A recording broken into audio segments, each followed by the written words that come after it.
अस्सलामुअलैकुम, मैं हूँ अफसा कोमल। आज के प्रोग्राम में हम मुख्तलिफ मौज़ूआत के ऊपर बात करेंगे। सबसे पहले कल ईरान में पेश आने वाला जो अफसोसनाक हेलीकॉप्टर हादसा था उसका जिक्र करेंगे, जिसमें ईरानी सदर डॉक्टर इब्राहिम रईसी और उनके वज़ीर ख़ारजा समेत 9 अफराद जाँ बहक हो गए।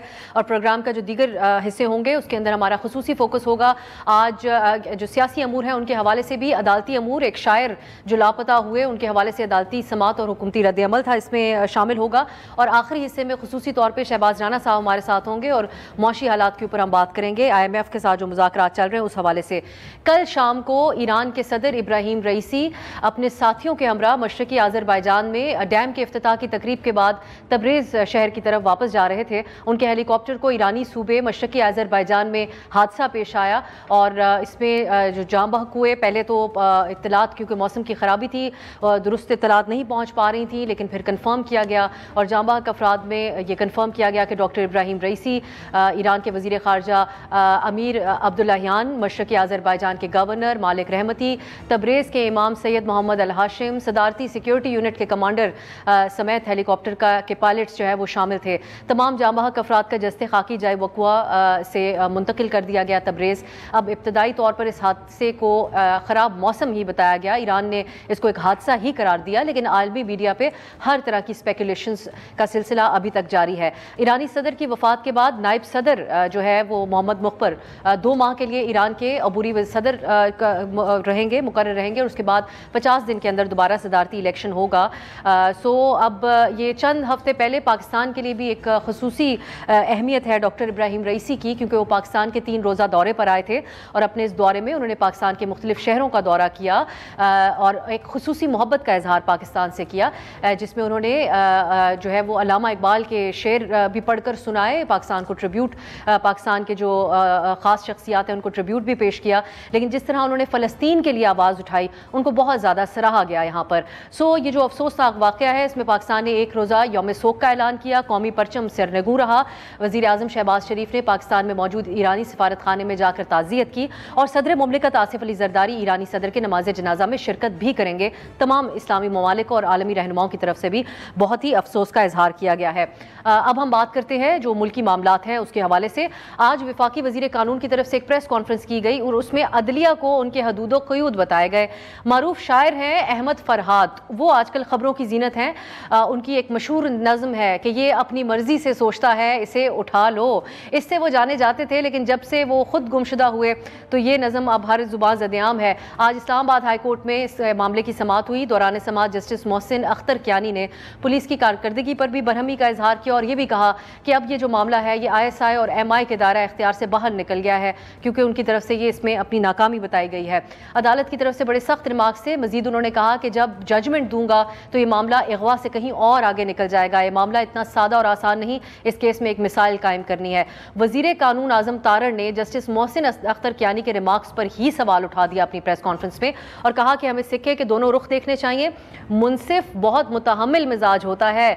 क्या ही अच्छा होता कि अदालत ऑर्डर के जरिए ज़ेर समाअत मामले को पास करती अपने रिमार्क्स के जरिए। उनका कहना था कि ये इस किस्म के रिमार्क्स न दिए जाएं, क्योंकि इससे सनसनी खेज खबरें बाहर निकलती हैं और ये हमेशा से एक गैर मुनासिब तरीका रहा है। साथ ही वज़ीर कानून ने यह भी कहा कि अगर अस्करी जिम्मेदारियां भी अदालतें ही नहीं निभानी हैं तो वज़ीर आज़म और काबीना के काम भी कोर्ट रूम में होने हैं, तो कैसे पाकिस्तान का निज़ाम चलेगा। हम इसके ऊपर बात करेंगे आज के प्रोग्राम में कि हुकूमत को क्या अदालती कार्रवाइयों पर तनकीद करने और अपनी ये जो तवज्जो है ये सर्व करनी चाहिए, या मरकूज़ अपनी तवज्जो इस चीज़ के ऊपर रखें कि इंसानी हुकूक को भी मलहूज़े खातिर रखा जाए और मामले की हसासियत को भी, और बेहतर तरीके से इस मामले से निकला जाए, क्योंकि ये एक ऐसा टॉपिक है जो गाहे बगाहे हमारी अदलिया के सामने मौजूद रहता ही है। लोगों के इस तरह गुमशुदा हो जाने से, और ख़ासकर जब शख्सियत एक अदबी शायर शख्सियत हो तो सब ज़ुबान ज़द-ए-आम हो जाता है मामला, जैसा कि इस बार हुआ है। इस मामले पर और दीगर बात करेंगे। इस्लामाबाद स्टूडियो में मेरे साथ तशरीफ़ फरमाए राना एहसान साहब, मुस्लिम लीग नून के रहनुमा हैं और हुकूमती तर्जुमान प्राइम मिनिस्टर के कोऑर्डिनेटर भी हैं।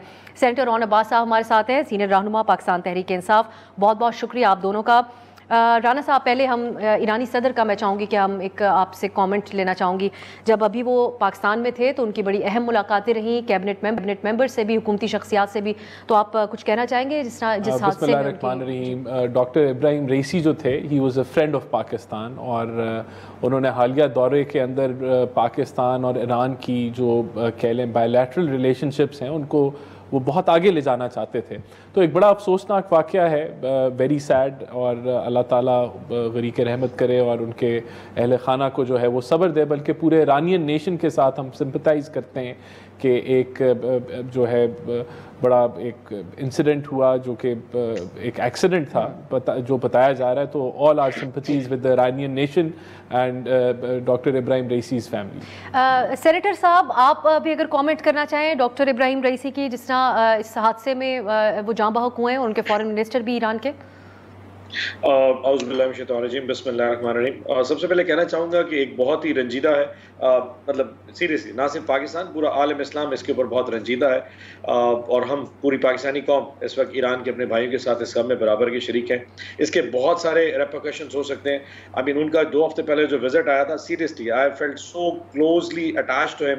एक शख्स पाकिस्तान में आया, 2 दिन रहा, कराची, इस्लामाबाद, डिफरेंट हुकूमत ने उनको घुमाई फिराई रखा, पता नहीं किधर किधर लेके गए, but I felt so close. मतलब उस बंदे में जितनी एक इंसानियत थी, आई फेल्ट कि यार वो बड़ा ही सादा सा इंसान था। और अब अंदाजा नहीं कि इंटरनेशनली इसके क्या रेपरकशंस होंगे, इजराइल का ईरान के इशूज में क्या कुछ हो सकता है, but I hope and I wish कि ईरानियन नेशन और ईरानी कौम इस तकलीफ दे अमल में से खैर खरीद से निकल आए और जल्दी दोबारा एक पॉलिटिकल सेटअप आए जो उस कौम को आगे लेके जा सके। बट इट्स अ वेरी तकलीफ दे अमल।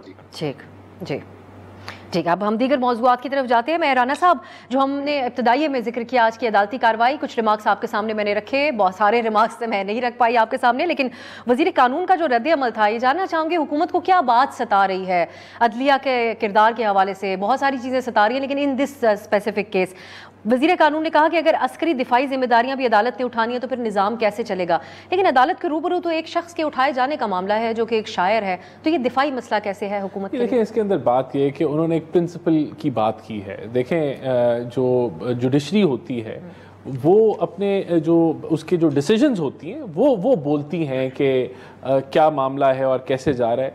जब आप इस तरह के रिमार्क्स देते हैं जो कि अदारों के साथ मुंसलिक हों और उससे पहले ही एक अदारे के ऊपर एक प्रोपोगेंडा मशीन चल रही हो, तो आप उस प्रोपोगेंडा को फिर एक तरीके से फ़रोग दे रहे होते हैं। तो उनका जो देखें, ये हमने पहली दफ़ा नहीं देखा, उससे पहले PMLN की अगर लीडरशिप होती थी तो किसी को सिसिलियन माफिया कह देना या फलाने से कंपेयर कर देना, ये एक्स्ट्रा जो रिमार्क्स इनकी ज़रूरत नहीं होती। कोई भी बेशक लोअर कोर्ट्स हों, हाई कोर्ट्स हों, सुप्रीम कोर्ट हो, ओवरऑल जो जितने भी जस्टिसेस हैं, अगर वो उनके डिसीजंस बोलें तो वो वेलकम है, उसको अप्रिशिएट हम करते हैं और होना भी असूली तौर पे ऐसी चाहिए। लेकिन अगर रिमार्क्स जो हैं इन बिटवीन, अब ट्रायल चल रहा है, कोई आपको अभी हकायक तक आप पहुंचे नहीं हैं और पहले से ही आप ऐसे रिमार्क्स देना शुरू कर दें जो कि जो है एप्रीहेंशन क्रिएट करना शुरू कर दे अदारों के मामले के ऊपर और या दीगर जमातों के या किसी लीडरशिप के ऊपर, तो it is not good practice. तो उन्होंने जो बात की, लॉ मिनिस्टर ने, वो इस पराये के अंदर बात की। रिमार्क्स कोई हुक्म का हिस्सा तो नहीं थे, ये रद्द अमल उनकी तरफ से। ना, अब वो जो रिमार्क्स उन्होंने दिए, अब वो रेजोनेट मीडिया में किस तरीके से करेंगे? सर, अदलिया को ये तो नहीं जज साहिबान को कहा जा सकता कि आप इस किस्म की बात करें और इस किस्म की ना करें। देखिए, पॉलिटिकल स्टेटमेंट्स देना तो अदलिया का काम नहीं है ना। बहुत से अब वो देखें, ये मामला, सॉरी माजरत के साथ आपकी बात काट रही हूँ, ये मामला लोगों के उठाए जाने का, मुबैना तौर पे गुमशुदा होने का या जबरी गुमशुदा होने का अदलिया के सामने साल से आ रहा है। इस किस्म के रिमार्क्स भी आ रहे हैं। हुकूमत का रद्द अमल की समझ नहीं आई क्योंकि इस मामले को एक मखसूस तरफ ही जोड़ा जाता है, विक्टिम्स की तरफ से, उनकी फैमिलीज की तरफ से। देखें, बात ये है कि पहली बात कि अगर किसी शायर को अबडक्ट किया गया है तो इट इज़ नॉट समथिंग कि जिसको हम कहें बड़ा अच्छा हुआ है या बिल्कुल नहीं होना चाहिए, ये दिस इज़ कंडेमेबल। लेकिन देखें, हमें फैसलों के ऊपर ये कि ये कहाँ से हुआ है या कैसे हुआ है, हमें ये पहले से ही जो है ये अज्यूम नहीं कर लेनी चाहिए चीज़ें। तो ये इस पॉइंट ऑफ व्यू से मेरे ख्याल से यही उनका मकसद था लॉ मिनिस्टर का, जो उन्होंने बात की कि ये रिमार्क्स जुडिशरी को भी अपने मैंडेट के अंदर। चलिए, अब ये किस वजह से अज्यूम कर बैठे और उनके शेर क्या थे, मजीद तो नहीं मैं पढ़ूंगी, कुछ हिस्सा आगाज़ में पढ़ लिया था। एक चीज़ और कहते राना साहब, उठा लेना, ये अब इसकी हिस्ट्री है पाकिस्तान में, हम सब उसको बहुत अच्छे तरीके से जानते हैं। ये आप नहीं समझते कि काउंटर इफेक्टिव होता है, इसका फ़ायदा नहीं होता अगर किसी की बात पसंद ना भी आ रही हो रियासत को, तो अगर ऐसा किया जाए तो वो ज़्यादा लाइमलाइट में आ जाता है। काउंटर इफेक्टिव बिल्कुल होता है, लेकिन हमारे क्योंकि जो जुडिशल सिस्टम है, और उसके अंदर मैं ये नहीं कहता सिर्फ जुडिशरी, जो आपका प्रोसिक्यूशन है, ये पूरा निज़ाम स्टार्टिंग फ्रॉम द पुलिस, वो एक इंस्टीट्यूशनल फेलियर है और वहाँ जो है वो जस्टिस की डिलीवरी इतनी डिलेड है और उसके अंदर इतने लकूनाज हैं कि लोगों को सजाएं नहीं मिलती। अगर लेकिन बिल्कुल मैं इससे एग्री करूँगा कि ये किसी की अगर अबडक्शन, लेकिन ये चीज़ों पे तो फैसले इस हद तक पहुँचेंगे।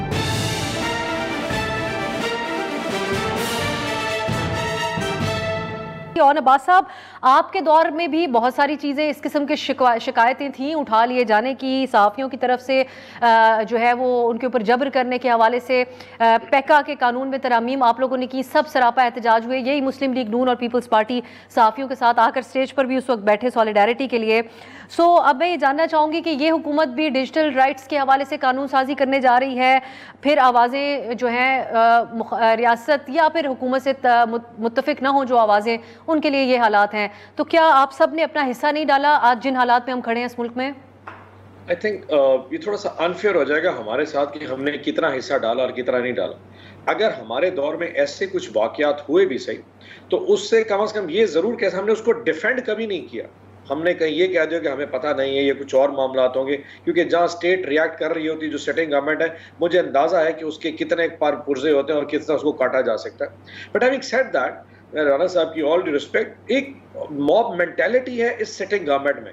आप जस्टिस साकिब निसार से शुरू करें, जस्टिस खोसा कर लें और उसके बाद जस्टिस मुजाहिर अकबर नकवी ले लें, थ्रू आउट इनकी एक कैंपेन होती है कि जहां जज इनके खिलाफ फैसला देता है, ये उनके घरों के अंदर चले जाते हैं। मतलब उनकी सास, उनकी बहुएं, उनकी बेटियां तक महफूज नहीं रह जाती। अब जस्टिस आज मोहसिन कियानी की जो स्टेटमेंट थी, उसके ऊपर लता तारड़ साहब का ये स्टेटमेंट आना कि जी अपनी हदूद अदलिया को अगर हदूद कयूद आके सेटिंग गवर्नमेंट ने दिखानी है तो आप बंदा पेश करते। आप अगर वो जज वो जो शायर अगवा हुआ है उसकी फैमिली ने उसके ऊपर जो है इल्जाम लगाया, अब बंदा पेश कर रहे हैं। अगर स्टेट बंदा पेश नहीं करेगी, पुलिस ला इल्म होगी हुकूमत के, तो वो बंदे की फैमिली जो है उसकी वो किसके पास जाएगी? उसने किसी ना किसी के जहाँ पे वो बंदा लहू तो तलाश करना है कि मेरा खामद किधर है, आखिर के मार तो नहीं किया गया। मतलब कहीं there has to be some limits कि जहां आपने लोगों को कानून दिखा देना है। अगर अब राणा साहब कह रहे हैं कि जी क्योंकि जुडिशियल सिस्टम काम नहीं कर रहा इसलिए उठा लेना जस्टिफाई करता, it does not justify at all. Think of that woman कि जिसका खामद घर नहीं है, जिसका बाप घर नहीं है, जिसका बेटा घर नहीं है, and they are clueless whether he has been murder और he has been gone somewhere, या बेचारा किधर है। पिछले 1-1.5 साल से हमारे साथ जो हुआ है, तो क्या ये जस्टिफाई करता है कि उठा लिए जाए और बाद में जनाब उठा लिए जाए? ये जो बंदे ने शेर कहा था, लेकिन ओन साहब यही कहा जाता है ना, बहुत सी बातें आप लोगों को अब समझ आ रही हैं। पैका कानून के वक्त या फिर आप लोग उस वक्त यही आपकी जमात आके वजाहतें पेश करती थी, उसको इसी तरह बल्कि ज़्यादा बढ़ चढ़ कर जस्टिफाई करते थे कि फवाद साहब बड़े काबिल एहतराम है हमारे लिए, लेकिन बहुत वो मुश्किल में डाल देते थे एंकर्स को भी, जिस किस्म के वो दलाइल देते थे उस वक्त के रियासती नैरेटिव को सपोर्ट करते हुए। तो मैं कहना चाहूँगी कि आप लोगों को इस चीज़ का इदराक है कि ये होता तो आपके दौर में भी रहा, लेकिन अब आप लोग भी जब रिसीविंग एंड के ऊपर हैं तो आपको महसूस हो रहा है कि गलत होता है ये। सभी मैं मानता हूं, मैंने कहा हमसे भी गलतियां हुई, मैंने कब हमसे गलती नहीं, लेकिन इस तरीके से थ्रेट तो हमने कभी भी नहीं किया। अगर आप देखेंगे जस्टिस मोहसिन कियानी की स्टेटमेंट के ऊपर अता तारड़ की स्टेटमेंट आई है, चले इसको छोड़ देते हैं। बाबर सत्तार साहब का क्या कसूर है? उसने तो कोई स्टेटमेंट नहीं दी ना, लेकिन 5 प्रेस कॉन्फ्रेंस एक ही दिन में की जाती है अचानक, और उस पर डायरेक्टली जो है ना अटैक। अब उसमें तलाल चौधरी भी मौजूद थे, ये नहीं है कि सारे को एमक्यूएम के थे। सुप्रीम कोर्ट में सब्जुडिस है वो मामला, तो मामला तो ये भी सब्जुडिस है, लेकिन वजीर कानून प्रेस कॉन्फ्रेंस करते हैं तो फिर हमें भी उसको मौजूद बहस बनाना पड़ता है। अच्छा, मैं ओन साहब अगर आप मुझे इजाजत दें, जो सवाल आपने उठाया एक मुख्तसर जवाब राणा साहब से इसका। सेनेटर साहब सॉरी मैं आपकी बात काट रही हूँ और मैं अपनी टीम से दरख्वास्त करूंगी सेनेटर साहब की आवाज़ थोड़ी बढ़ा भी दें हमारे लिए। राणा साहब, ये जो सवाल उठाया, आज एक आम शख्स यही सोचता होगा कि अगर इस तरीके का कोई मिसहैप किसी के साथ हो, कोई उठा लिया जाए या गुमशुदा हो जाए, तो वो अपनी बात लेकर कहाँ जाए उसकी फैमिली? देखें, अदालतों में ही जाना है और कहाँ जाना है, यही रूट होता है। लेकिन देखें, बात यह है कि उस फ़ौरन आप उंगलियाँ उठाना शुरू कर दें और प्रोपेगेंडा करना शुरू कर दें, वो भी गलत है। और हमें ये भी रियलाइज़ करना चाहिए कि ये मुल्क किस जो है वो मरहले से गुजर रहा है। यहाँ इस मुल्क में दहशतगर्दी बढ़ रही है और आपके सामने है कि टीटीपी किस तरह रीएक्टिवेट हो चुकी है और उसको जो है वो एक पूरा जो है ऑपरेशन उनके ख़िलाफ़ हो रहा है। बलूचिस्तान की क्या सूरत हाल है, तो हमें इन जो सेंसिटिविटीज़ हैं उनको भी हमें याद रखना चाहिए। और हमारी पाक अफवाज जो है वो दिन रात जो है एक करके हिफाजत कर रही है इस मुल्क के बॉर्डर्स की। बहरहाल बिल्कुल हम इसको एग्री करते हैं। जब आप लोग साबका एस्टेब्लिशमेंट के हवाले से मियाँ साहब भी बात की। मैं उसी तरफ आऊँगी अब जो मियाँ नवाज शरीफ साहब ने नई बात की है। उस वक्त जनरल फैज़ साहब का नाम लेते थे, जनरल बाजवा का नाम, तो तब भी मुल्क तो ऐसी ही जंग की सूरत हाल से था। पाकिस्तान में आइडियल सिक्योरिटी हालात तो पिछले कई सालों से नहीं रहे। Why are you connecting the two? ये बहुत मुख्तलिफ मौजूआत हैं दोनों। देखिए कनेक्ट तो हम तो नहीं कर रहे ना, ये जो प्रोपेगेंडा मशीन है वो उसको कनेक्ट करती है। बहरहाल देखें, मेरा तो यही ख्याल है कि हमें जंपिंग टू कंक्लूजन नहीं करना चाहिए। ये जो चीज़ें जो आज जुडिशरी से रिमार्क्स आए या जो ओवरऑल एक प्रोपेगेंडा मशीन जो कर रही है कि वो कंक्लूजन के ऊपर पहले ही पहुंच जाती है, और वहाँ जो है एक प्रोपेगेंडा मशीन जो है वो एंटी स्टेट जो है वो चीज़ें चलाना। मुझे नहीं पता सर, ट्विटर यहाँ पे चल नहीं रहा, तो आप किस प्रोपेगेंडा मशीन की बात करें, या आप ये मीडिया को कह रहे हैं या उन मोज़ेज़ मैं अब आगे नहीं कहती, लेकिन जिनके रिमार्क्स थे या तो उनके बारे में आप प्रोपेगेंडा मशीन का सोशल मीडिया मिसयूज होता है, और इसमें कोई शक नहीं है कि एक एंटी स्टेट प्रोपेगेंडा किया जाता है ताकि इस टारगेट के साथ किया जाता है कि मुल्क में इंस्टेबिलिटी जो है वो बरकरार रहे, और वो उसको देखें बिल्कुल टॉलरेट हमें करने की जरूरत नहीं है, उस पर अपॉलोजेटिक भी हम नहीं है। देखें इस चीज को हमने रोकना है। इसके हवाले से आप कानून साजी किस नौयत की करने जा रहे हैं? कोशिश तो पीटीआई के दौरे हुकूमत में भी हुई, फैका लेकर ही आपके दौर में मरियम औरंगजेब साहिबा के दौर में आया, अब आप लोग क्या नया आजमाने चाहते हैं? देखिए इसमें एक ही अंडरलाइंग फैक्टर होगा, पॉलिटिकल विक्टिमाइजेशन नहीं होनी चाहिए, और कोई भी कानून आए उसको पॉलिटिकली इस्तेमाल एक दूसरे के खिलाफ नहीं होना चाहिए। ये कानून साजी इसलिए की जा रही है कि देखें आपकी ख़वातीन हैं वो हरास होती हैं सोशल मीडिया के थ्रू, कोई आपके पास लॉज नहीं है जो बच्चों को प्रोटेक्ट करें, जो और दीगर जो माइनॉरिटी ग्रुप्स हैं उनको प्रोटेक्ट करें, तो ये डिजिटल लॉज जो हैं उनको अपग्रेड करने की ज़रूरत है। तो ये एक एंगल है इस तरह के लॉज को लाने का। बाकी देखें जो एंटी स्टेट प्रोपेगेंडा है उसकी प्रोपेगेंडा आप कहाँ देख रहे हैं राना साहब? प्रोपेगेंडा आपको ट्विटर तो चल नहीं रहा, आप कैसे ट्विटर के ऊपर या कहीं पर प्रोपेगेंडा देख रहे हैं? दैट इज अ क्वेश्चन, क्योंकि एसोसिएट किया जाता था ना कि अगर आप पीटीआई के हवाले से बात कर रहे हैं तो पीटीआई ट्विटर पे बहुत एक्टिव है, वहां पर हैशटैग चलाते हैं और प्रोपेगेंडा करते हैं। प्रोपेगेंडा तो जो है व्हाट्सएप पे भी चलता है, फेसबुक पे भी चलता है, ट्विटर वीपीएन पे लोग चलाते हैं, वहां यानी सब खतरे में हैं ये सारे प्लेटफॉर्म्स बंद होने के? बिल्कुल भी नहीं बंद होने के खतरे में। यूट्यूब का तारीख है पाकिस्तान में बंद हो चुका, ट्विटर अभी बंद है, फेसबुक व्हाट्सएप आप लोगों को तो नहीं खटक रहा, ये भी कहीं इसके ऊपर भी कोई पाबंदी ना लग जाए। कानून साजी करने का मतलब ये है या नया कानून लाने का मतलब ये है कि इसको बंद ना करना पड़े, और जो लोग जो है एक हद क्रॉस करते हैं कानून की, उनके ऊपर कानूनी चलें। अब इसके ऊपर तो हम जो फ्रीडम ऑफ स्पीच एक्टिविस्ट हैं उनका कमेंट जरूर शामिल आने वाले दिनों में करेंगे और गहरी नजर इस मौजू के ऊपर रखेंगे। एक शॉर्ट ब्रेक की तरफ जाते हैं, वापस आएंगे। मियां नवाज शरीफ साहब ने जो स्टेटमेंट दिया उसके ऊपर दोनों मेहमानों का कमेंट, और मुल्तान में जो इलेक्शन हुआ उस पर भी खासकर ऑन अब्बास साहब से हम बात करना चाहते हैं शॉर्ट ब्रेक के बाद।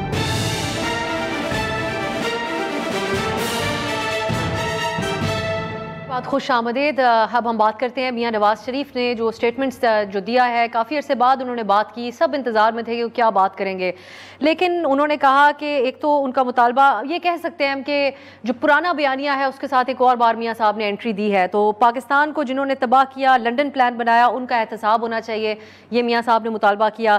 इलेक्शन से पहले हमने ये देखा था नाजरीन के उनकी जो पार्टी है वो लंदन से जब मियां साहब ने जनरल फैज़ का नाम लेकर जनरल बाजवा का नाम लिया तो उससे थोड़ा सा खुद को डिस्टेंट किया इलेक्शन से पहले, और ये बात कही थी उन्होंने कि मियां साहब एहतसाब जो है वो उससे आगे बढ़ चुके हैं और अपना उन्होंने एहतसाब और उनके साथ जो हुआ उसका बदला उन्होंने ये मामला खुदा के ऊपर छोड़ दिया है। हम आपको स्टेटमेंट सुनवाते हैं, उनकी जमात क्या कहती रही, अब मियां साहब दोबारा क्या कह रहे हैं, इसके ऊपर डिस्कशन करेंगे।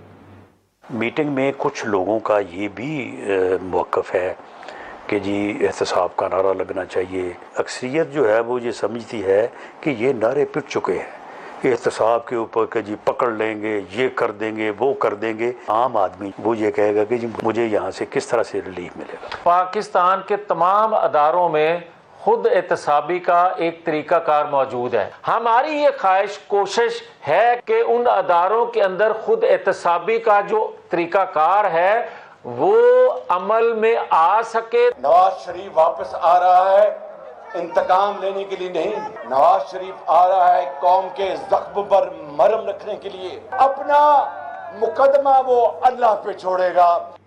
देखिए किस तरह के अल्फाज थे, फैंसी कोटिंग के साथ ये बात समझाई गई, बावर कराई गई कि वो इस चीज़ से आगे निकल चुके हैं। आपको यह एहतसाब की बात नहीं होगी, पिट चुका ये बयानिया जो जावेद लतीफ़ साहब ने कहा, तो राना सनाउल्लाह साहब ने कहा। तो पहले राना साहब आप कमेंट करें, मैं ऑन साहब आप इससे ज़्यादा तफसीली बात कीजिएगा इसके ऊपर। अब जब मियाँ साहब की अपनी हुकूमत है, बल्कि न सिर्फ विफाक में सूबे में भी पार्टी की सदारत वो संभाले अपनी, जब से मैं मीडिया कवर कर रही हूँ इतना कंफर्टेबल पोजीशन में मियाँ नवाज शरीफ साहब को हमने नहीं देखा। उनके जब वो प्राइम मिनिस्टर थे तब भी बड़े बड़े मुश्किल दौर से गुजरे, बड़े चैलेंजेस थे उनके लिए, तो अब उनको दोबारा एहतसाब क्यों याद आ गया जब आपकी पार्टी बयानियां बिल्ड करके लोगों के जहनों में बिठा चुकी है कि उन्होंने सबको माफ किया, मामला खुदा पे छोड़ा? मेरे ख्याल से बिल्कुल उनका कोई ये जाती तो उनके साथ जिन्होंने भी ज्यादतियाँ की और कोई, मेरे ख्याल से अगर आप पाकिस्तान की तारीख निकाल के देख लें जो ज्यादतियाँ मियाँ साहब के साथ हुई, और एक दफ़ा नहीं, दो तीन दफ़ा हुई, शायद ही किसी के साथ पाकिस्तान में हुई हो। वहाँ CWC में मैं भी उधर ही था, तो जो जिक्र हो रहा था वो ये हो रहा था कि हमारा मुल्क क्यों नहीं तरक्की कर पाता, और उसकी फिर बुनियादी वजह जो उन्होंने बताई कि 1990 में जो चीज़ हम रिफॉर्म्स लेके आना चाह रहे थे, वो इंडिया ने हमारे से रिफॉर्म्स मांगी कि पाकिस्तान का जो रिफॉर्म का एजेंडा इतना अच्छा और रोबस्ट है, तो वो कहते हैं वो उस रिफॉर्म एजेंडे को रोक दिया गया और उनकी हुकूमत गिरा दी गई। तो काश वो ना गिराई जाती तो कितना बेहतर होता। इसी तरह PTI कहती है तसलसल खराब हुआ जब वोट ऑफ नो कॉन्फिडेंस, जिसका इल्जाम वो लंदन प्लान वगैरह वगैरह के ऊपर साबिक जनरल बाजवा साहब के ऊपर लगाते हैं आप लोगों के साथ मिलकर। अब देखें हमने 90, वो भी तो सेम ही नैरेटिव नहीं वो नैरेटिव में फर्क है ना। देखें 90 की दिहाई हमें कहते हैं पीपल्स पार्टी PMLN लड़ती रही और उसको इस्तेमाल होती रही। उसके बाद देखें चार्टर ऑफ डेमोक्रेसी आया, हम लोगों ने लर्न किया, वो परफेक्ट नहीं होगा, उसमें भी बड़ी फ्लॉज होंगे उसकी इम्प्लीमेंटेशन में पार्टीज के तहत, लेकिन हमने सीखा कि जो 90 की सियासत थी वो हेल्दी नहीं थी जमहूरी निज़ाम के लिए। इस निज़ाम वो जो लर्निंग हमने की इतने सालों बाद, उसका तोड़ PTI जो है वो एक लॉन्च किया गया, प्रोजेक्ट लॉन्च किया गया, और जो फिर इन्होंने तबाही की जमहूरियत के साथ PTI ने, देखें उसने नुकसान आप किसका एहतसाब चाह रहे हैं मियां साहब? नहीं देखें मियां साहब ने एक बात की जो हिस्टोरिक, जिसका पर्सपेक्टिव था कि जो बार बार जो इंटरवेंशंस होती रहीं और जो हमारे डेवलपमेंट के प्लान को या रिफॉर्म के एजेंडे को आगे नहीं ले जाने दिया, उससे मुल्क को कितना नुकसान हुआ। और उन्होंने पूछा कि क्या एहतसाब होना चाहिए या नहीं होना चाहिए, हाउस से पूछा, तो हाउस ने कहा बिल्कुल होना चाहिए एहतसाब इस तरह की चीज़ों का। लेकिन हाउस का अजीब सा मंतक है, क्योंकि पहले आपकी जमात ने मशवरा दिया था कि सर इससे आगे निकले, मुल्क की माशी हालात हैं। राना सनाउल्लाह साहब यही बात बता रहे थे, ये बिल्कुल, कि पार्टी में राय थी कि अब हमें आगे बढ़ना चाहिए। हम तो अभी भी राना साहब, मेरा सवाल आपसे इसलिए मैं इसके ऊपर इतना फोकस्ड हूँ कि एक तरफ आप एक आउटलुक अपनी हुकूमत की दे रहे हैं कि शहबाज शरीफ साहब हैं, ही मीन्स बिजनेस, वो मामलात को बेहतर करना चाहते हैं। दूसरी तरफ वहां से पंजाब से आपके पार्टी के कायद जिस किस्म की बात करते हैं, तो हमें समझाइए कि अब आप लोग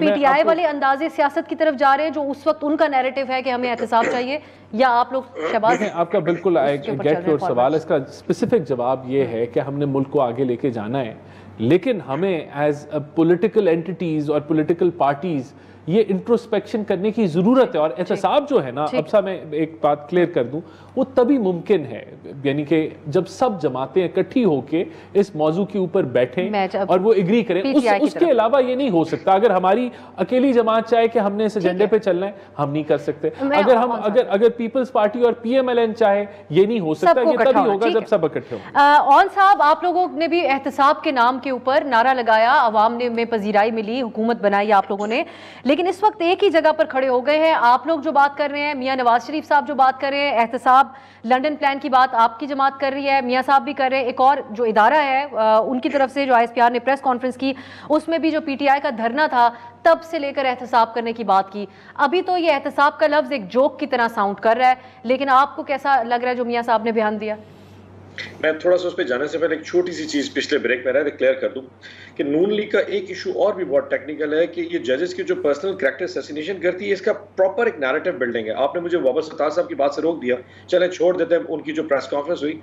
जस्टिस अभी आपको याद हो मोहसिन कियानी साहब ने आज स्टेटमेंट दी, अताद और तारड़ की स्टेटमेंट आ गई, आज जस्टिस जहांगीरी की स्टेटमेंट भी आई है। उसमें उन्होंने कहा है कि जी क्या इलेक्शन कमीशन हल्फ उठाएगा कि आपने PTI के वोट खराब करके नून लीग के वोट शफल किए, तो इलेक्शन कमीशन बहुत जवाब नहीं था। अब कल सुबह एक स्टेटमेंट इनकी तरफ से जस्टिस जहांगीरी के लिए भी आ जाएगी। तो ये जो वतीरा है जजेस पे तनकीद करने का, ये एक पुरानी रिवाइश है इनकी और ये कंटिन्यू रहेगा। अब नवाज शरीफ की बात करें, अगर राणा साहब समझते हैं कि नवाज शरीफ साहब को वो इंटरवेंशन बुरी लगती थी, तो जो अप्रैल 2022 में इंटरवेंशन हुई है, क्या उस पर भी तनकीद करेंगे, जिसके नतीजे में इनके अपने भाई गवर्नमेंट में आए थे? वो इंटरवेंशन भी तो गलत थी। सो अगर 1990 की दहाई से लेके 2018 तक की इंटरवेंशन बुरी थी, तो 2022 की इंटरवेंशन भी बुरी थी। ये नहीं कहना जो मेरी वाली जो चीज है ना वो गलत हुई, जो मेरे दौर में जो इमरान खान के साथ हो वो ठीक हुआ। तो सर वो यही कह रहे हैं ना साहब के मामला कोई एक जमात नहीं, आप लोग सब, आप कम से कम आप लोग तो उनके साथ बैठने को भी तैयार नहीं है, लेकिन एक्नॉलेज तो करें कि मसला सबका एक ही है। मैं अर्ज करूं, मियां साहब का जो वो बयानिया था ना, वो मैसेज बेसिकली किसी के लिए नहीं था। वो बेसिकली उनका मैसेज उनको ये लग रहा है कि पीटीआई या इमरान खान साहब एंटी एस्टैब्लिशमेंट नैरेटिव में सारा जो पब्लिक पॉपुलैरिटी वो आगे लेके खड़ी है। आप लोग के आप तो हुकूमत की तर्जुमानी इस वक्त कर रहे हैं, लेकिन जो पार्टी का नैरेटिव है वो बहुत आउटडेटेड हो गया है। मियां साहब इतना अरसा खामोश रहते हैं, जब वो बात करते हैं तो मजीद कंफ्यूजन फैल जाती है जो इस स्टेटमेंट से फैला। तो अपना अंदाज थोड़ा तब्दील करें, लोगों को या तो उम्मीद दी जाए या उनको फिर माजी का ही तस्करा किया जाए उनके साथ। नैरेटिव की जो जंग होती है ना, या जो नैरेटिव्स का कंपटीशन होता है वो इलेक्शन से पहले होता है। जब आप गवर्नमेंट में होते हैं फिर आपने डिलीवर करना होता है। फिर अभी ये हमारे लिए, ये मैं समझता हूँ कि हमने कोई बयानिया जो है वो अवाम ने नहीं मानना। जब आप, हमारे पास पंजाब की हुकूमत है, वफाक की हुकूमत है, अवाम अभी माशी तरक्की मांगती है, अवाम स्टेट ओन्ड एंटरप्राइजेशंस की प्राइवेटाइजेशन मांगती है जिससे उनके ऊपर जो बोझ है वो कम होगा, महंगाई में कमी मांगती है, जॉब्स के अंदर जो है इजाफा मांगती है कि जॉब्स निकलें, इकॉनमी आगे ग्रो करे। तो अभी ये कहना कि नैरेटिव बिल्कुल इंपॉर्टेंट हैं, ये सारी चीज़ें इंपॉर्टेंट हैं, लेकिन इस वक्त हम हुकूमत में हैं, तो हुकूमत ने डिलीवर करना होता है। हुकूमत ने बयानिए जो हैं वो अपनी परफॉर्मेंस से बनाना। ठीक है, अब खैर ये ऑन साहब आप ये फरमाइएगा सर, जो मुल्तान में जो इलेक्शन हुआ वहां क्या हुआ कि आप लोगों का उस तरीके से वोटर नहीं निकल सका? आप साउथ पंजाब की सदारत भी पार्टी में करते रहे हैं, तो इस वक्त पार्टी किधर स्टैंड करती है आपकी? मूसा गिलानी साहब ने 89,000 वोट से 30,000 का फर्क है आप लोगों में और पीपल्स पार्टी में। क्या हुआ वहां पीटीआई के साथ? मैं, आपको आवाज आ रही है मेरी? जी आ रही है सर। मैं सिर्फ थोड़ा पिछली बात क्लियर करूं, जो नवाज शरीफ साहब ने जो तकरीर की है ना, वो बेसिकली था कि पीटीआई एंटी एस्टैब्लिशमेंट का सारा पॉपुलैरिटी वेव ले रही है, उसमें से हिस्सा लेने के लिए उन्होंने स्पीच की, नंबर 1। नंबर 2, वो बेसिकली शहबाज शरीफ साहब की जो पोजीशन है उसको क्लियर कर रहे थे। जी नहीं, वो पोजीशन क्लियर कर रहे थे कि शहबाज शरीफ जो है अगर उस पे एस्टैब्लिशमेंट का वो जो तुर पहन के बैठा हुआ है वो अलहदा है, मैं अलहदा चीज हूँ और मेरी बेटी अलहदा चीज है। हम अभी भी वहीं खड़े थे कि वोट को इज्जत दो वाले नारे के हवाले से, और बेसिकली वो जजेस को प्रेशराइज भी कर रहे थे कि आपने इमरान खान या पीटीआई को अगर स्पेस देने की कोशिश की तो जैसे जस्टिस को मैं खराब कर रहा हूँ, मैं आपको भी खराब करूंगा। मैंने खोसा को भी खराब सर किया। जैसे अभी आपने ऑन साहब कहा कि इस वक्त जो सॉरी सर, मैं ऑन साहब आपसे ही पूछ रही हूँ, मेरे पास वक्त कम है लेकिन इस पर रिस्पॉन्ड कीजिएगा। जैसे आप लोग दावा करते हैं कि पॉपुलैरिटी अपनी पीक पे है, हम देखते हैं सिंपथीज, आपका वोटर सपोर्टर जो है उस तरीके से ज्यादा इस वक्त जज्बाती है, तो क्या हुआ मुल्तान में कि आपका वोटर नहीं निकला उस तरीके से? अच्छा, मजे की बात यह कि मैंने कल रात प्रेस कॉन्फ्रेंस की थी, उसमें मैंने कहा था कि आप लोग देख लीजिएगा कि एग्जैक्टली 35,000 से इलेक्शन आ रहेंगे। हमें आज से 10 दिन पहले बता दिया गया था कि जी 35,000 से आपको इलेक्शन हरा दिया जाएगा। मजे की बात यह कि आज हम फोकस कर रहे थे फॉर्म 47 पे और उन्होंने फॉर्म 45 पे गेम डाल दी। मैं कल रात को आरओ के दफ्तर के बाहर, आपने शायद वीडियो देखी हो, मैं कैंडिडेट को साथ लेके गया तो वो 5-7 हजार पुलिस एहलकार खड़े थे और पूरे आरओ के दफ्तर को कॉर्डन करके कि शायद कोई एटम बम बन रहा था। और मैं क्या आरओ है कोई, किसने कहा था वैसे ऑन साहब? अब तो यही सब जानना चाहते हैं आपसे लोगों से किसने कहा था कि 35,000 से हरा दिया जाएगा? पता क्या है, हम फॉर्म 47 पे होमवर्क करते थे, फॉर्म 45 पे चले जाते हैं। अब हम फॉर्म 45 पे काम करेंगे, वो किधर चले जाएंगे? इशू ये है कि जीतना तो बहुत। सिर्फ इतना कहिए जी कि इसके कुछ सबूत वगैरह भी आप सामने रख सकेंगे कि आपको पहले ही बता दिया गया था कि 35,000 वोटों से हरा दिया जाएगा? मैं आपको मजे की बात, मैं कल एक पोलिंग स्टेशन का रिजल्ट देख रहा था, मुल्तान में 46 डिग्री टेम्परेचर है, आपने 70% एक पोलिंग के ऊपर टर्नआउट दिखाया, ओवरऑल टर्नआउट 24% है। एक पोलिंग स्टेशन पे 70% टर्नआउट खवातीन के पोलिंग स्टेशन पे, मुल्तान में 46 डिग्री में। Can you imagine that? मतलब इस किस्म की प्लानिंग तो शायद हम भी नहीं सोच सकते। ये तो आप हालातों वाकयात को 2+2 करके बात करें ऑन साहब। मैं सिर्फ कैटेगोरिकली यस और नो कर दे, मेरे प्रोग्राम को आगे चलना है। क्या सबूत तो आप लोग जरूर इसके फराहम कर पाएंगे? कल को मौका आया कि आपको ऑलरेडी बता दिया गया था। फॉर्म 45 सुबह साइन करवा के पोलिंग एजेंटों के जाली दस्तखत होके प्रिजाइडिंग ऑफिसर सुबह 11 बजे आरओ के दफ्तर भेज दिए थे। जब शाम को 5 बजे पहुंचे तो हमारा तो रास्ता ही बंद था। We had no clue what to do and what not to do। आप इस पीटीआई के जो मुल्तान में आने की जीत हुई, इसको भी आप लोग समझते हैं कि ये धांधली के नतीजे में, इस पर जरूर हम चाहेंगे कि वो खुद जो कैंडिडेट्स है वहाँ से पीपल्स पार्टी के, वो इस पर जरूर रिस्पॉन्ड करें। और लेकिन सेनेटर रॉन साहब बहुत बहुत शुक्रिया आपका, राना एहसान साहब दोनों के कीमती वक्त का बहुत शुक्रिया। नाजरीन एक ब्रेक, वापस आएंगे तो हम इकॉनमी के हवाले से बात करेंगे। IMF से नए कर्ज प्रोग्राम के हवाले से बातचीत का आगाज हो चुका है। हमारे साथ सीनियर सहाफ़ी शहबाज राना साहब होंगे एक शॉर्ट ब्रेक के बाद।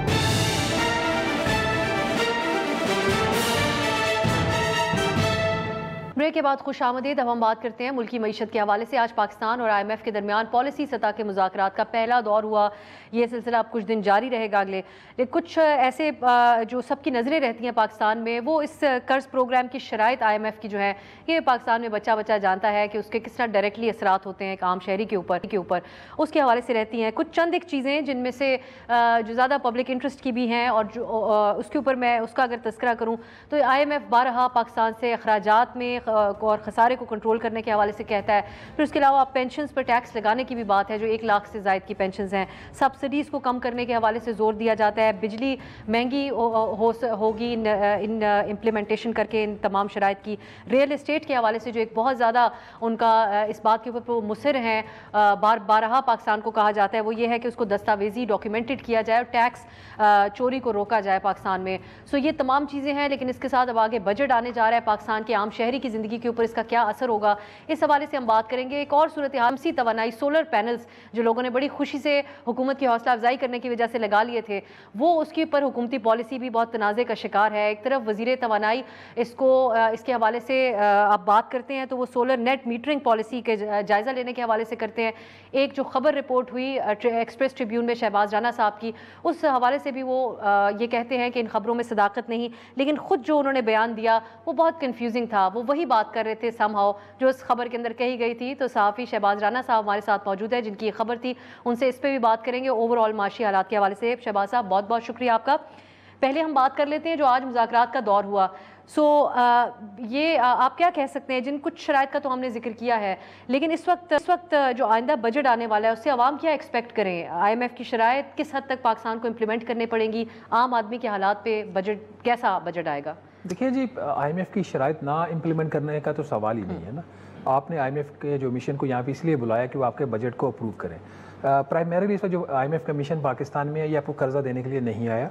ये पाकिस्तान में ओवरऑल जो इकोनॉमिक एंड पॉलिटिकल सिचुएशन है उन दोनों को असेस कर रहा है, और उस असेसमेंट के बाद ये वापस जाएंगे और वापस जाके ये देखेंगे कि जो यहाँ पे वो उन्होंने कुछ इनको रिकमेंडेशंस दी थी या शराइत उन्होंने जो प्रपोज़ की थी, अगर तो वो तमाम जो शराइत हैं वो बजट में वो इम्प्लीमेंट हो जाती हैं और उसको नेशनल असम्बली अप्रूव भी कर देती है और 1 जुलाई से उसकी इम्प्लीमेंटेशन हो जाती है, तो फिर आपका नया प्रोग्राम जो है वो फाइनल हो जाएगा। नया प्रोग्राम वो 3 साल का होगा, वो 1 साल का होगा, वो 1.5 साल का होगा, ये भी अभी तय नहीं उसका तयन नहीं। क्यों? इसकी वजह यह है कि हुकूमत अपेरेंटली पॉलिटिकली एक वीक गवर्नमेंट है और इसकी जो अथॉरिटी है उसके ऊपर क्वेश्चंस आते हैं। ये सारी चीज़ें जो है ये फिर IMF नोट करता है।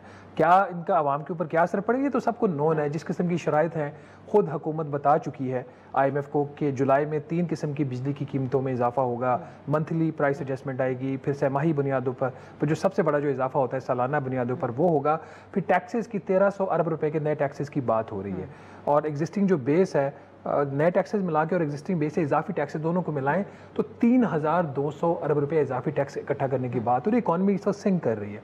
तो ये सारी चीज़ें हैं वो फिर लोगों को तंग करती हैं।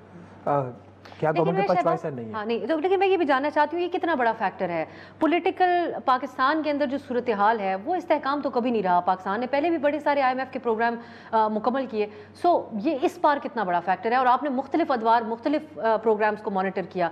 आज जब बात करते हैं IMF वाले तो इस वक्त क्योंकि बहुत एक सियासी तबसरा तो ये है कि ऐसे हालात हमने बहुत अरसे से नहीं देखे, एक बहुत बड़ा डिवाइड है पाकिस्तान के अंदर सियासी तौर पे, इस वक्त ये कितना संजीदा फैक्टर है? देखिए, जितनी हुकूमत कमज़ोर होगी, जितनी आपकी मुआशी हालत जो है पाकिस्तान की कमज़ोर होगी, उतना ही IMF मजबूत होगा।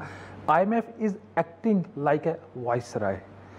ये एक बड़ी ख़तरनाक सूरत हाल है। इस हद तक IMF का इनके ऊपर अब दबाव आ गया है कि जो आपके वज़ीर ख़जाना हैं, जो आपकी फाइनेंस मिनिस्ट्री है, ऑन द रिकॉर्ड क्या बैकग्राउंड में भी वो IMF के ऊपर बात करने को तैयार नहीं होते। हम सोर्सेज से खबरें कर रहे होते हैं और हम दोनों साइड से वेरीफाई करने की कोशिश करते हैं, फिर करते हैं उन स्टोरीज़ को। तो इस हद तक ये लोग कमज़ोर हो चुके हैं। जो सियासी हालत इस वक्त बन चुकी है और ख़ास तौर पर जो आज़ाद जम्मू एंड कश्मीर में हुआ है, जहाँ पे एहतजाज हुआ, फिर लोगों की जानें गई, फिर उसमें लोग ज़ख्मी हुए, हुकूमत फिर बैक ऑफ कर गई और फिर आपको 23 अरब रुपये की सब्सिडी देना पड़ी। तो ये हुकूमत को इस चीज़ को और ज़्यादा हुकूमत को कमज़ोर कर दिया। देखिए, हमारे मुल्क में IMF के प्रोग्राम को, आपने माजी की भी बात की, IMF के प्रोग्राम को एक फ़ख्रिया अंदाज में लिया जाता है कि IMF का प्रोग्राम हमने कर लिया, मुबारक हो। IMF का प्रोग्राम हम नया साइन कर लिया, मुबारक हो। जब तक इस चीज़ को एज आप एक ऑब्लिगेशन अपने ऊपर फील नहीं करेंगे, आप जिस चीज़ का क्रेडिट ले रहे हो उसे आप कैसे जान छुड़ा सकते हैं? तो इस वक्त सूरत हाल चूँकि गवर्नमेंट वीक है, इकोनॉमिक कंडीशन वीक है, IMF इज़ वेरी स्ट्रॉन्ग और उनको पता कि हमारे बगैर इनका गुजारा नहीं होगा, तो ये सूरत हाल काफ़ी इस दफ़ा टाइट लग रही है। और नेगोशिएशंस का जो सिलसिला है उसमें डार साहब की भी कोई इन्वॉल्वमेंट है या IMF वाले एक वज़ीर ख़जाना के साथ सिर्फ डील कर रहे हैं और उनको एक इंडिपेंडेंटली देख रहे हैं और तासुर भी यही ले रहे हैं कि ये उन पॉलिसीज़ के ऊपर इम्प्लीमेंट कर सकेंगे, या फिर जब अगर डार साहब की इन्वॉल्वमेंट है तो इस नज़र से भी देख सकते हैं कि क्या इन दोनों के मौक़िफ़ में किन चीज़ों के अंदर फ़र्क है और वाज़ेह फ़र्क है? वो आई विश कि डार साहब की इन्वॉल्वमेंट होती। अच्छा उसकी वजह ये है कि आपको इस वक्त एक स्ट्रॉन्ग हेडेड फाइनेंस मिनिस्टर, एक जिसके पास एक स्ट्रेटेजिक ओवरलुक भी हो चीज़ों का, आउटलुक भी वो चीज़ों का रख सके, इन सारी क्वालिटीज़ के साथ अगर फाइनेंस मिनिस्टर IMF से बात करें तो शायद उनको थोड़ा सा आप स्टॉप कर सके, कुछ आप उनसे चीज़ों को रोक सके, कुछ अपनी बात मनवा सके, कुछ उनकी मान सके। इस वक्त ज़्यादातर जो चीज़ें आ रही हैं वो IMF वाली साइड से आ रही हैं, चूँकि हमारे नए फाइनेंस मिनिस्टर अच्छे हैं पर वो पोलिटिकली उस तरीके से एक्सपीरियंस नहीं है उनके, और उनको अभी वो बिल्कुल उनका स्टार्ट है। मेरे ख्याल में इस वक्त ऐसा कुछ डायरेक्टली ये बात पर शहबाज, एक सॉरी मैं आपकी बात काट रही हूँ, पर ये आपको एक इस चीज़ का असर नज़र आ रहा है जो कहा जाता था कि टेक्नोक्रेट्स जो हैं वो फिर अवामी जो मसाइल होते हैं उनको मद्देनजर रख के मामलात नहीं कर रहे होते। सो एक वजह होती थी टेक्नोक्रेट्स की मुखालफत करने की, वो उसका असर आज के दिन हम कह सकते हैं आपको टेक्नोक्रेट का हमने लगाया 2016 ऑनवर्ड्स, आपको पता है, और इन लोगों ने मुल्क का ज़्यादा उस तरीके से नुकसान किया। जब ये फैसले करते हैं तो ये अपनी इनकी कुछ रिक्वायरमेंट सामने होंगी। आपको IMF की रिपोर्ट में अगर किसी फाइनेंस मिनिस्टर को अप्रिशिएट किया जा रहा है तो मेरे ख्याल में it's not a matter of pride. उसकी वजह ये होती है कि आपको हर चीज़ ब्लाइंडली आपको एक्सेप्ट नहीं करनी। आपको जो चीज़ बेहतर होती है, बैलेंस्ड होती है, मैं ये नहीं कह रहा कि कोई रिलीफ की कोई चीज़ बात कर ले, आपको एक बैलेंस्ड अप्रोच लेनी होती है। अगर IMF आपके ऊपर दबाव डालता है कि सैलरी क्लास के ऊपर तनख्वाहें बढ़ा दे तो आप बढ़ा देते हो, ये तो कोई अचीवमेंट नहीं हुई। तो आपको जब जिस साइड पे जाना उस साइड पे आप लोग जाते नहीं है। अब जो गंदम का स्कैंडल है इस मुल्क के अंदर, किन के दौर में आया? टेक्नोक्रेट्स के दौर में आया ना। और ठीक है, पॉलिटिशियंस के टाइम पे भी इस तरह के फैसले हुए हैं, PTA की टाइम पे फैसले हुए हैं, PMLN की जो गवर्नमेंट थी उसमें भी इस लिहाज से, गंदम के लिहाज से, चीनी के लिहाज से गलत फैसले हुए हैं। बट अगर वो भी गलत फैसले करे और ये भी उसी तरीके के गलत फैसले करे तो फर्क क्या है? अच्छा, अब आखिर में ये जो इनकी पॉलिसी है सोलर पैनल्स के हवाले से, ये आपकी जो खबर थी उसके ऊपर आज वजीर तवानाई का मुख्तलिफ मौक़िफ़ है, आप एक तो इस पर रिएक्शन दें, लेकिन मुख्तलिफ भी नहीं है, समहाउ वही बात है जो आपकी स्टोरी में थी। हुकूमत बेसिकली क्या करना चाह रही है?